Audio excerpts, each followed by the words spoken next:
Hello বন্ধুরা, কেমন আছেন সবাই? আজ কথা বলবো জিঙ্ক ডেফিসিয়েন্সি নিয়ে। শরীরে জিঙ্কের ঘাটতি হলে হতে পারে স্মৃতিভ্রংশ।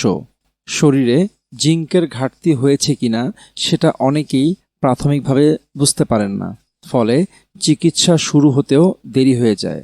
এর ফলে স্মৃতিভ্রংশও হতে পারে। তো কি কি সমস্যা দেখলে বুঝবেন শরীরের জিঙ্কের ঘাটতি হয়েছে, এবং কোন কোন খাবারগুলি আপনার খাদ্য তালিকায় রাখলে এর প্রতিকার পাওয়া যাবে, চলুন জেনে নেই। প্রোটিন, ভিটামিনের পাশাপাশি আয়রন, পটাশিয়াম, ম্যাগনেসিয়াম, ক্যালসিয়াম, জিঙ্কের মতো বিভিন্ন মিনারেলসও আমাদের সুস্থ থাকার জন্য খুবই গুরুত্বপূর্ণ।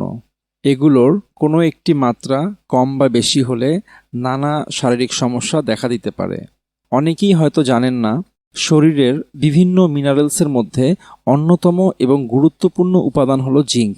এটির ঘাটতি হলে শরীর ক্রমশ দুর্বল হতে শুরু করে, এমনকি স্মৃতিভ্রংশ পর্যন্ত হতে পারে।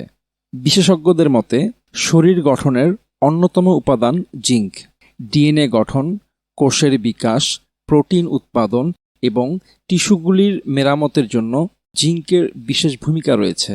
জিঙ্কের ঘাটতি হয়েছে কিনা সেটা অনেকেই প্রাথমিকভাবে বুঝতে পারেন না, ফলে চিকিৎসা শুরু করতে দেরি হয়ে যায়। তো কি কি সমস্যা দেখা দিলে বুঝবেন জিঙ্কের ঘাটতি হয়েছে?